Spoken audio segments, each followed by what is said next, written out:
Alhamdulillah, Alhamdulillah Rabbil Alamin. Wassalatu wassalamu ala nabiyyina Muhammadin wa ala alihi wa sahbihi ajma'in. Amma ba'd. Semoga pagi hari ini kita semuanya dalam kondisi sehat, dan semoga anak-anak kita, keluarga kita, pasangan kita dijaga oleh Allah Subhanahu wa Ta'ala, dan hidup kita selalu dalam naungan keberkahan Allah Subhanahu wa Ta'ala. Amin amin ya rabbal alamin. Baik Bapak Ibu yang dimuliakan oleh Allah, pagi hari ini kita melanjutkan kajian tafsir Jalalain surah Yasin ayat 23 hingga ayat 27. Ini ayatnya sudah saya baca di 2 bulan yang lalu, jadi kita itu mengkaji dari ayat 13 sampai ayat 27, itu kurang lebih 3 pertemuan. Kita masih berbicara seseorang yang pekerjaannya seperti tukang kayu, mencari kayu bakar, yang kemudian kita mengenal namanya dengan Khubayb An-Najjar,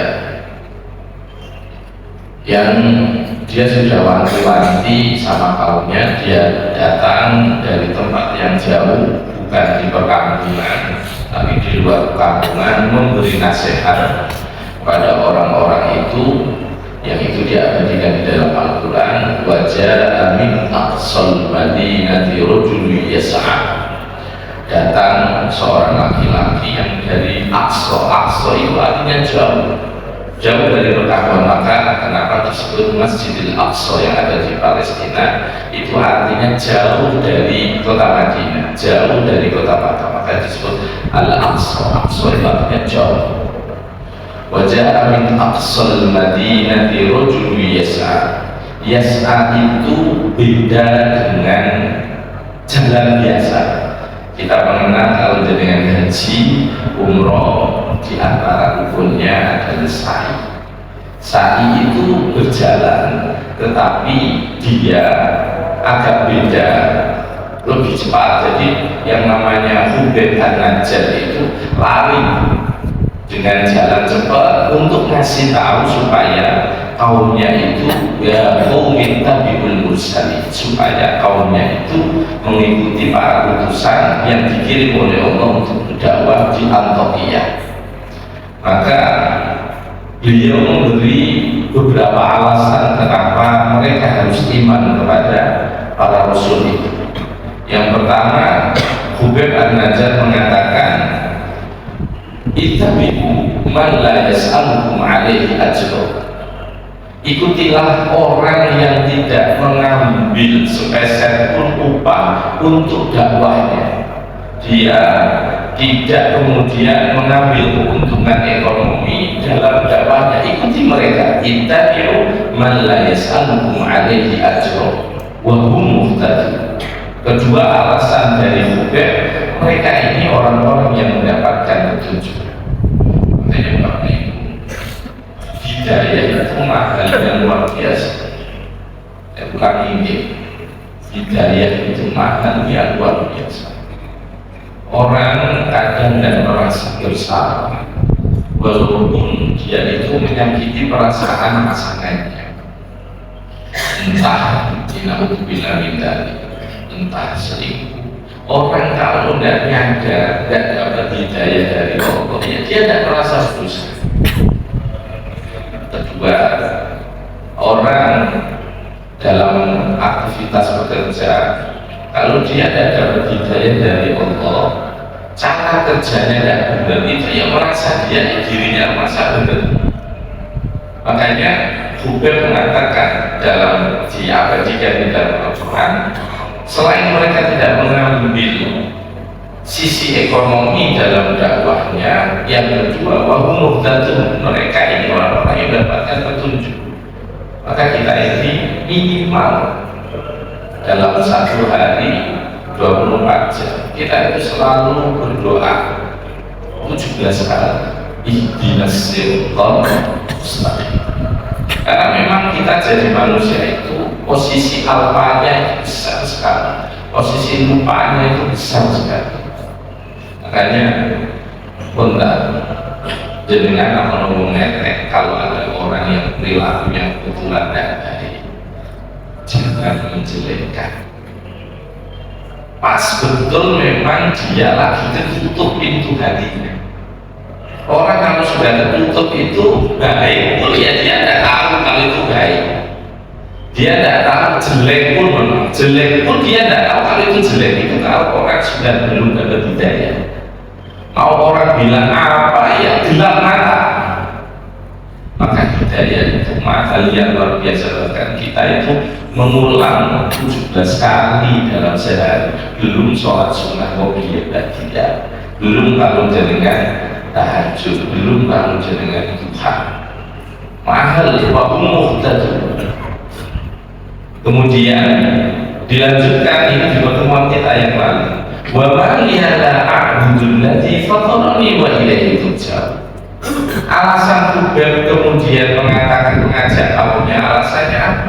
Mana mungkin aku tidak menghamba kepada zat yang menciptakan aku dan aku juga akan kembali kepadanya.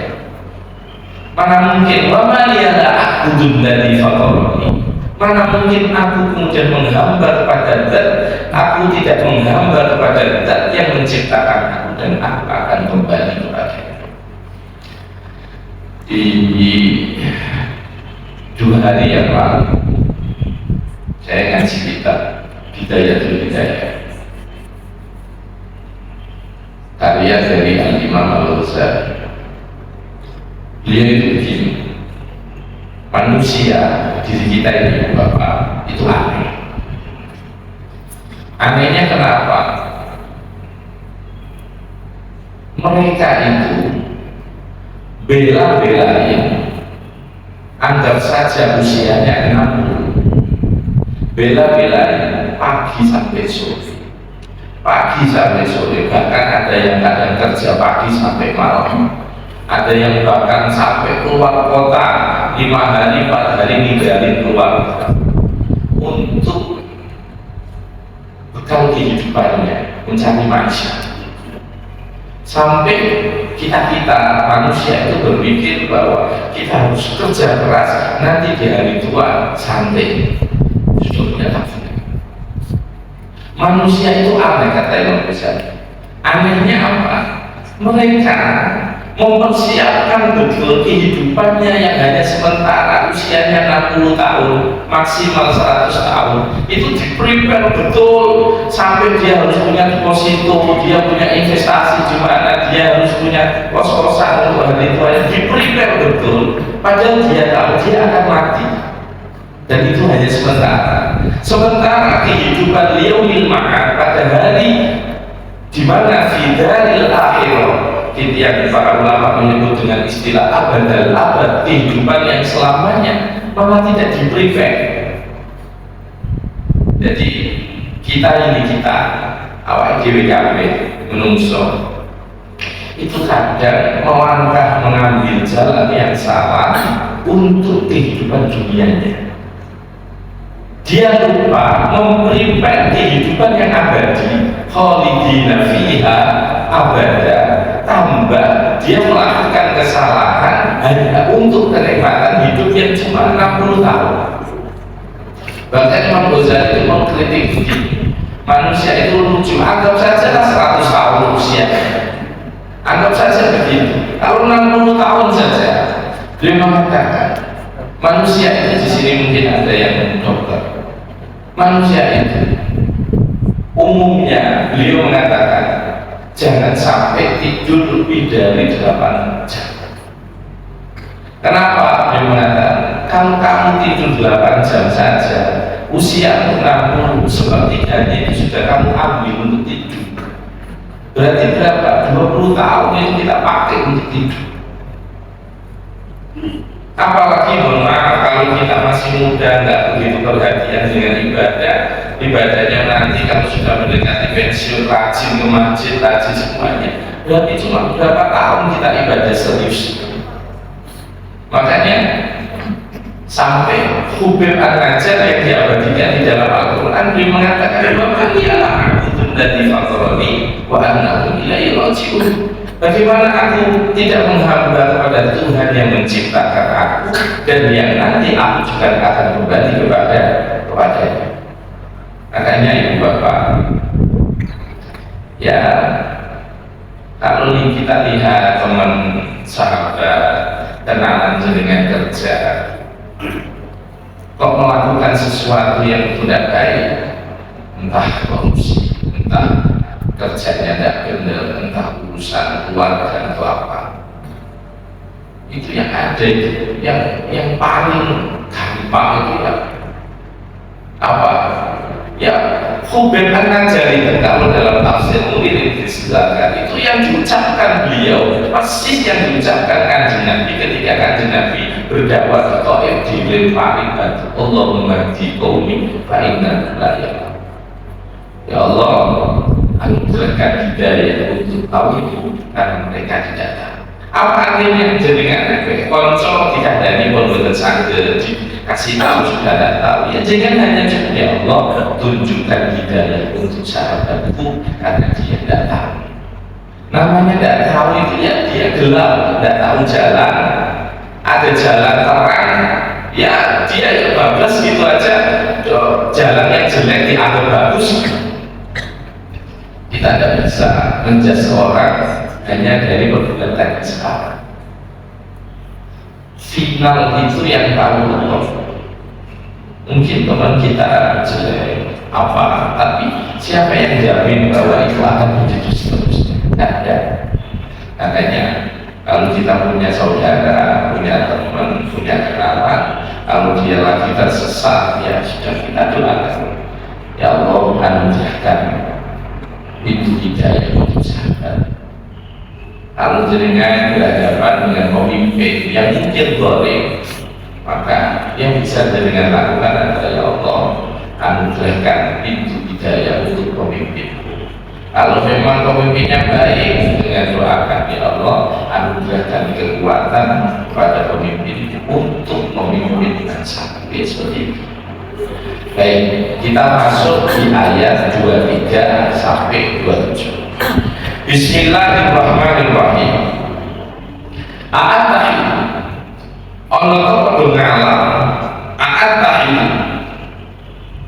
ana ta ngalam sapa iki ingsun.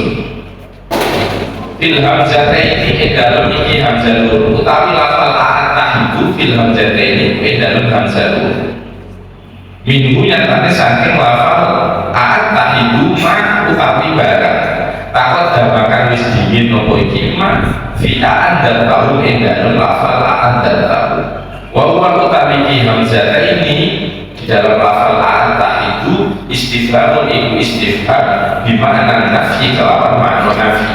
Jadi kalau panjenengan baca Al-Quran dalam kalau kita itu bacaannya Imam Hafiz, maka kita bisa membaca a'attahidu min dunihi alihah a'attahidu min dunihi aliyatan yuridnir rahman. Iso moco seperti persis seperti a'an dan tahun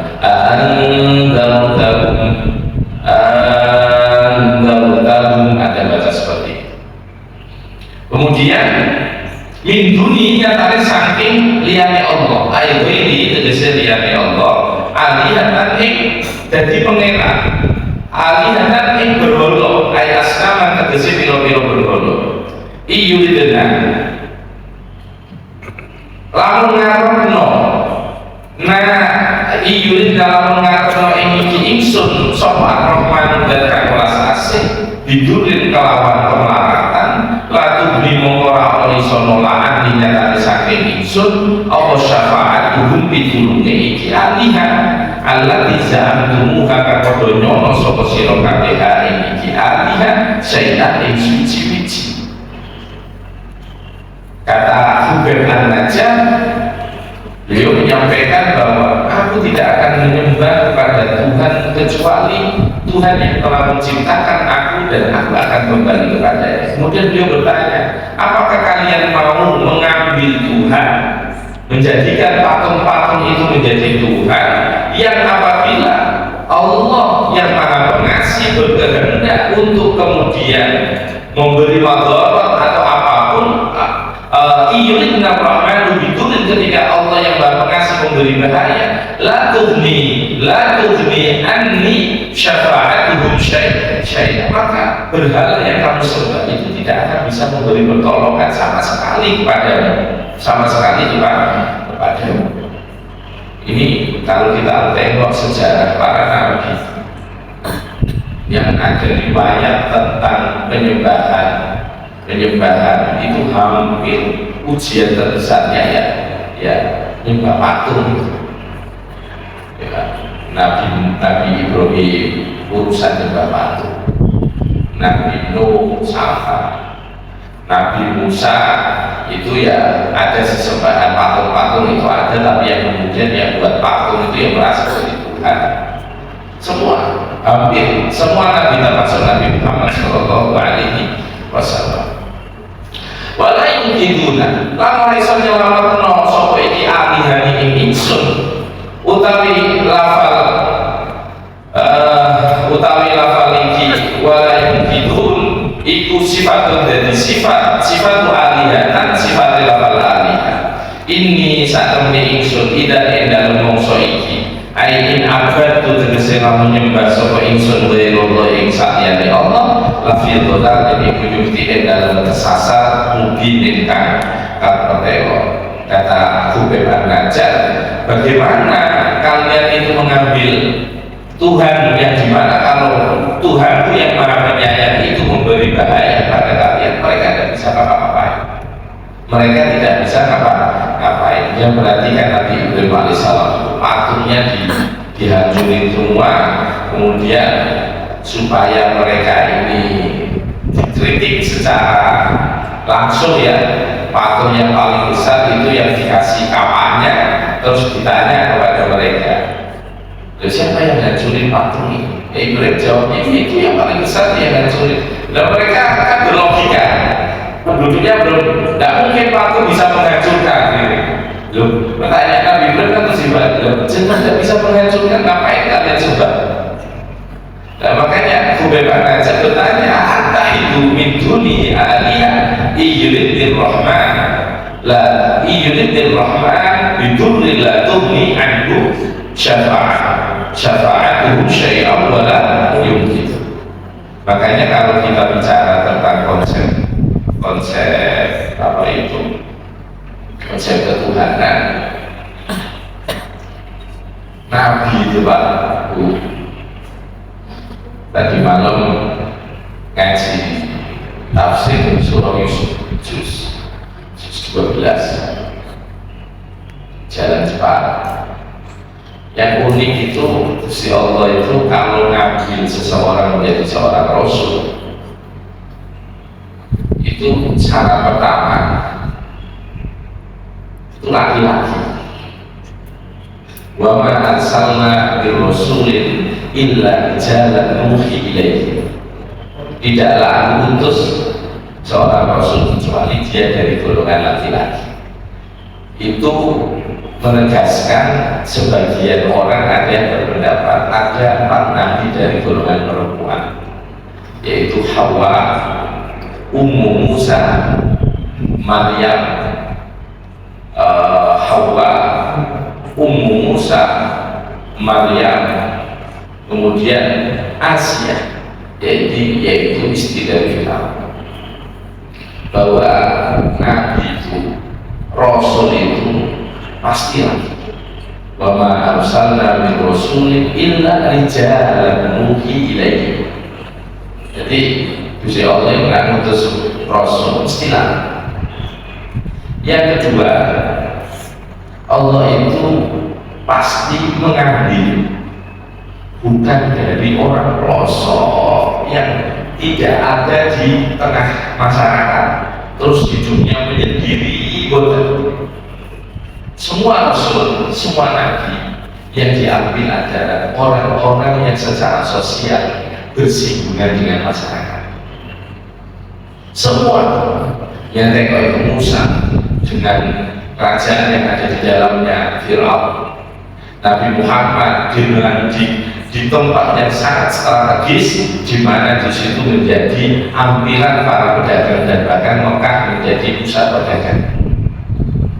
Nabi Yusuf awalnya di Baitul Maqdis sama keluarganya, kemudian caranya Allah untuk sebelum diangkat menjadi Rasul ya dilarang nasibnya dibuang, kemudian hidup di Mesir yang saat itu menjadi kota yang luar biasa.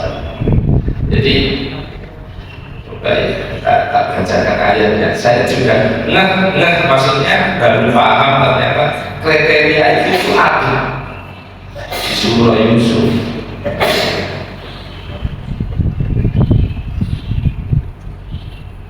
Ya, saya nggak salah ayatnya.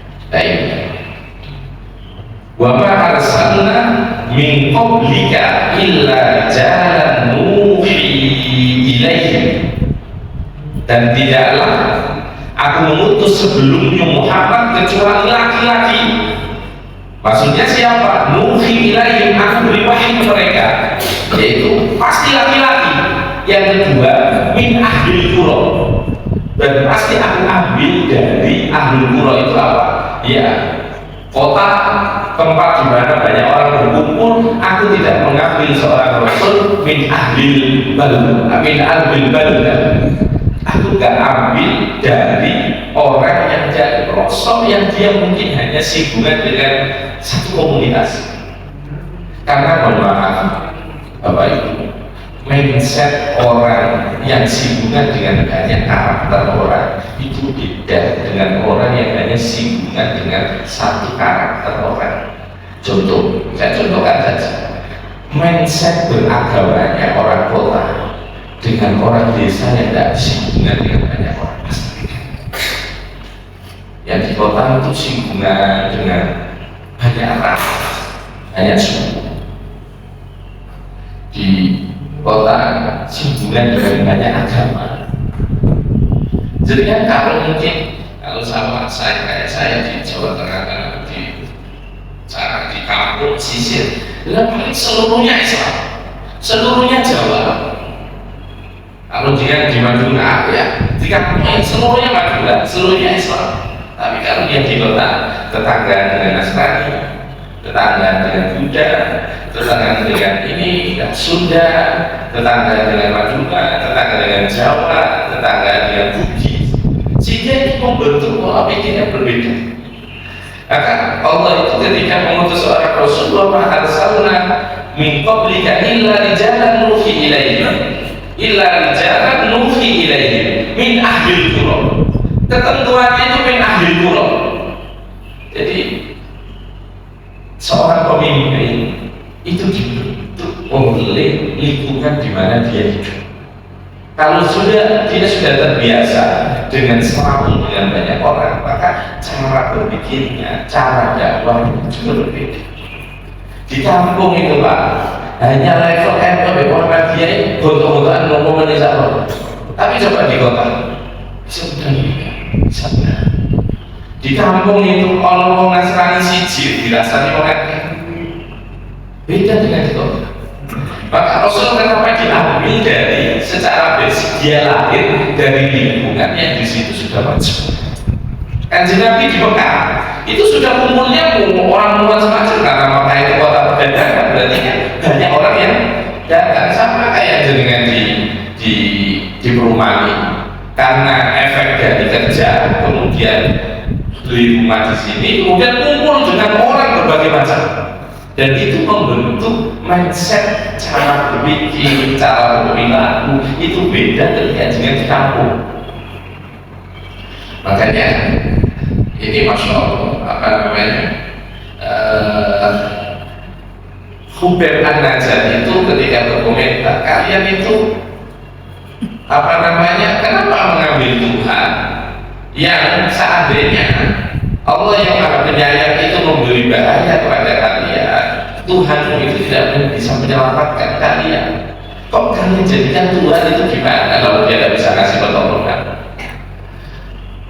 Ini kamu dipraktek lebih dalam lagi, Pak. Kalau kita bicara tauhid, kita tidak bicara kafir, tidak bicara iman, tetapi berbicara kita sebagai seorang muslim. Kita ini kadang secara matematika itu gantung dari manusia itu luar biasa. Urusan apapun kita bergantung dengan manusia, ya dengan sahabat, dengan teman, dengan saudara. Padahal kan katanya kita juga sering ucapkan la haula wala quwwata illa billah. Kita juga sering mengucap alaihi tawakkaltu wa ma taufiqi illa billah. Tidak ada pertolongan yang memberi pertolongan kepada kecuali. Tapi orang itu tetap ikhtiar, rumongso yang ngarep menungso itu kita. Ya, yang begitulah diri kita. Lafi dolari itu yukti dalam sasa mungkin kantor teror. Ayo begini. Ini saat temen insun amat ibu iman soko insun biro bitung orang pangeran biro kafe. Fasma'u ni mongko podo dulu no soko siro kafe ini insun. Jadi Khubayb An-Najjar, aku beriman kepada Tuhan kalian. Ini aman tu biro bitung. Maksudnya Tuhan kalian itu ya Allah maksudnya. Fasma'u ni maka dengarkan aku. Dengarkan aku. Ai isma'u tegese dulu no soko siro kopi ucapan insun. Kalau jamu mongko podo balami waktu sapa iki kaum Khubayb pamata memenuhi mati sapa Khubayb. Apa yang terjadi? Khubayb yang selalu berkata, dia memberi alasan Allah itu, dia juga memberitahu aku tidaklah menghamba kecuali Tuhan yang menciptakan aku dan aku akan kembali kepadanya. Khubayb malah dilempari batu. Jadi sekarang Pak, mulai jenengan ini dakwah ajar di mana itu enak. Nah, kaya pengajian umum ini dijepaki dahan, disiapkan makan, dikasih hidangan. Dulu orang dakwah kan Nabi itu dilempari, kalau sekarang dilempari kue, disugati, ini kayak unjukan, dikasih minum. Ya Allah. Makanya saya salut Pak Bu, pondok-pondok yang mengirim santri khidmat ke pelosok-pelosok Kalimantan, Papua, itu yang mestinya kita. Ya memang kalau kayak di kota ini perlu juga pasti, karena juga butuh siraman rohani. Tetapi yang di daerah-daerah sana itu, nah saya punya teman dari Jember, Pondok Jember, kirim ke Kalimantan yang kalau air saja itu susahnya minta ampun, listrik susahnya minta ampun. Jadi kan kalau yang dinas-dinas lah yang kerja di daerah-daerah pelosok bisa merasakan kayak apa susah. Belum perlawanan masyarakat. Makanya yang sekarang ada ide apa namanya transmigrasi ke Papua itu ya bagus juga Pak. Karena biar mulai nyambung dengan beda suku itu mulai nyambung, karena memang apa nih mindset orang itu kenapa tidak terbuka itu kadang karena ya kita kurang bergaul banyak. Tadi malam itu saya masih ingat ayatnya, itu masih ingat saya. Jaga-jaga ayatnya. Ayat lah. Afalam yasiru fil. Kok tak gelem laku sih? Kalian tidak mau berjalan. Afalam yasiru fil ard. Kalian tidak mau berjalan ke bumi yang jauh. Kaifa kana aqibatul ladina Minta bagaimana akhir dari orang-orang sebelum kalian yang kemudian ikat kepada para nabi. Itu bahasa orang sekarang itu Pak, dulele kurang ajar. Kita ini kadang kayak yo benar, tapi karena kita bergaulnya kurang banyak, bermain kita, dolim kita kurang jauh, sehingga kita salah menerjemahkan sesuatu. Kita ini mohon maaf, beragama ini belum lihat bagaimana orang beragama di Eropa, bagaimana orang beragama di Amerika, bagaimana orang beragama di Cina. Dulu orang-orang kafir itu diomongi, afalam yasiru fil ardi, kenapa kalian tidak melakukan perjalanan di bumi yang jauh, melihat efek, melihat akhir hidup orang-orang yang kemudian tidak iman kepada para rasul. Orang-orang Mekah dulu kalau dagang ke Syam itu pasti melewati wilayah-wilayah di mana dulu ada sejarah, di mana umat-umat terdahulu dihancurkan. Tapi yang kurang jauh dari bahasa Indonesia yang dulu ini kurang atur. Nah dulu ini kurang atur, yang mindsetnya sangat sempit. Baik. Bukan endingnya apa? Terbunuh. Bukan mengajar yang dia berdakwah sendirian, dia terbunuh. Kemudian apa? Kia dan dawuh lagu kedua ikiman, lagu kedua iki bukan indah mauti, lagu kedua rojul indah mautihi endalem nalikani mati ni rojul udhulul jannah, ketika dia wafat, kemudian ketika dia meninggal syahid dalam berdakwah, kemudian dia dipanggil dengan panggilan udhul, masuklah al jannata ing swarga. Wa qimara dawuhna apa dakhala amlebu sapa rajul ing jannah hayyan halik urip. Qala ucap sapa rajul ya laita qaumi heling-heling menawa kaum ingsun, utawi ya iku harfu tabiin harfu tabi huruf kanggo ngiling-ilingno ya lamun itu padha-padha sapa qaumi. Bukan, karena ini ibarat kata di alam lain, bukan terus bukan bangun lagi dan coba kalau kaummu tahu apa yang terjadi pada dirinya, di mana kelawan barang gofar orang sampun ngapuro lidumateng ingsun sapa Rabbi pangeran ingsun bigufron ini dari sekalawan pengapurone pangeran ingsun untuk Rabbi wajah alani lan dadi sapa Rabbi ning ingsun minal mukromina nyatani saking wong kang padha mulya kabeh. Kata Hubeb, seandainya kaumku tahu Allah telah mengampuniku dan Allah menjadikan aku orang-orang yang terhormat.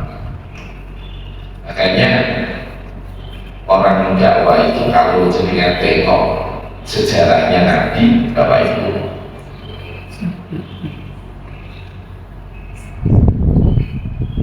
orang ngajak kebaikan itu pasti dipuji. Itu teorinya juga. Jangan berharap jenengan disukai semua orang. Tidak ada ceritanya. Sebaik apapun jenengan jadi pengurus, pasti ada yang tidak cocok. Itu pasti juga.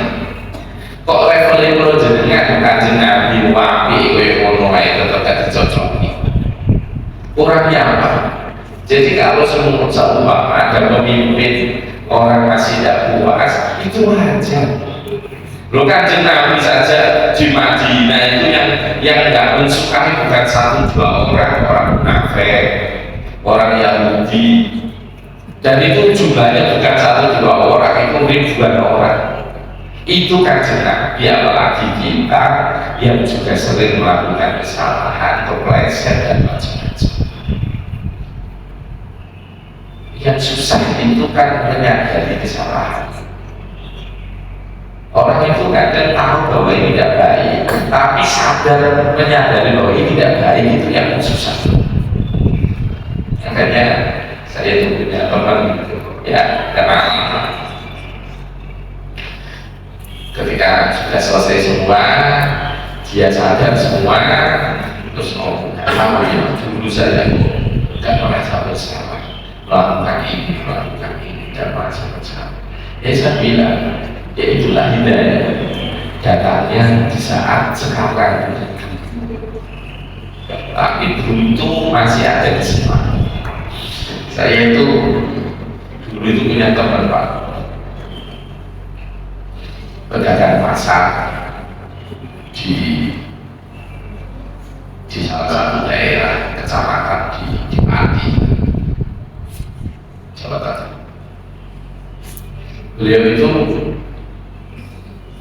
ini saya cerita terus ingat wajahnya. Semoga Allah memberi ampunan kepada beliau. Dia itu semua pernah dilakukan, cuci, tulanan profesor, main perempuan, semua pernah dilakukan. Ketemu satu titik termasuk urusan gak ada, dia dolim sama orang. Perbuatan yang puluhan tahun itu Allah ingatkan dia, kamu itu nyalain orang lewat ini, kamu ambil uangnya ini, kamu ambil uangnya ini, kamu kerja dulu dan benar begini. Diingatkan oleh puluhan tahun itu, diingatkan. Loh, tidak semua orang bisa diingat. Terus dia itu kehidupannya itu bisa masih obrolan saya dengan beliau. Dia yang merasa bahwa pakaian barang yang dia beli dari rezeki yang tidak halal itu disingkirkan semua. Sampai pakaian itu punya tiga berapa, karena dia punya ini pakaian ini dulu aku beli dari uangnya dan sampai beliau itu punya catatan, saya pernah nggak bener sama orang ini, saya catatan nominal, ingat nominal saja ingat, bukan setahun 2 tahun, puluhan tahun diingatkan beliau. Terus dia itu mau nyari keluarganya, kalau orangnya sudah meninggal, dia nyari anaknya, itu balikan. Loh, ada orang dikasih hidayah kayak gitu. Makanya beruntung sekali kalau kita ini sudah sadar, kemudian action. Yang jadi masalah itu orang itu sadar dan gak action, lari next, lupa lagi. Problemnya karena action. Sudah tahu tiba-tiba tahu bahasa dalam tasawuf itu istilahnya warid Pak. Warid itu mungkin bahasa kelebihan vaksin. Dia tiba-tiba sadar, ya langsung jangan ditunda karena Allah itu setiap hari pasti ngasih fadl untuk kita sadar. Cuma kadang orang nantilah sekarang, nanti sampai tahu. Nah itu fadl itu, masya Allah, itu warid itu, sesuatu yang turun dari langit kemudian masuk ke relung hati kita, itu tidak semua orang dapat. Kayak yang tadi saya ceritakan teman saya, gitu ya. Gitu nih, baik kita isi sesi tanya jawab, monggo. Satu hadis tapi bisa dimaknai berbeda. Artinya hadis Kanjeng Nabi ini maksudnya kita disuruh membacakan itu apakah sebelum mati atau setelah mati. Kalau fadilah surah-surah di Al-Quran ya memang sangat banyak, termasuk surah Yasin, tapi satu persatu belum berdampak. Tapi yang jelas fadilah surah itu sangat banyak. Contoh di luar Yasin, saya kelihatannya sudah pernah menjelaskan kejenengan fadilah Yasin di dalam kitab Abi Dawud disebutkan, sebutan ya, kalau mau salah masuk hadis, lagi Iqra'u Yasin ala mautakum, bacakan Yasin atas orang-orang matinya. Para ulama ketika menjelaskan hadis ini itu ada dua versi. Nah, wong apik mati waca Yasin, ono sing tak wis mati wacana Yasin. Jadi kalau ada orang baca Yasin untuk orang yang sudah meninggal, jadi hadis sahih, Iqra'u Yasin ala mautakum, bacakan surah Yasin atas orang-orang mati kalian. Tapi sebagian ulama memaknai bukan orang yang sudah mati, tapi orang yang akan mati. Bacakan surah Yasin. Itu contoh. Di di antara fadilahnya surah Yasin yang disampaikan oleh Syekh Wahbah Zuhaili di dalam kitab Tafsir Qur'an. Nah, contoh lagi waqiah itu Abdullah bin Mas'ud ketika ditanya sama sahabat Utsman bin Affan, apakah kamu tidak khawatir ketika meninggalkan anak-anak, maksudnya sisi ekonomi. Kemudian sahabat Abdullah bin Mas'ud mengatakan, aku tidak khawatir meninggalkan anakku dalam kondisi lemah dalam sisi ekonomi, karena aku pernah didahului oleh Rasulullah Shallallahu Alaihi Wasallam, man qara'a suratal waqi'ah kulla laila lam tusibhu faqah. Barang siapa yang membaca surah waqi'ah tiap malam, maka dia tidak akan tertimpa kefakiran.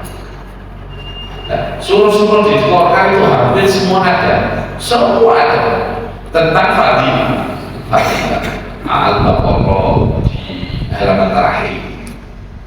Kemudian banyak ayat-ayat yang itu fadilahnya disebutkan. Itu kalau jenengan ingin tengok itu fadilah itu Imam Jalaluddin Asyuti yang termasuknya Arab kitab Al-Jalalain itu juga punya khosaisul Quran, maksudnya tema yaitu kekhususan ayat-ayat suci Al-Quran kaitannya dengan fadilah.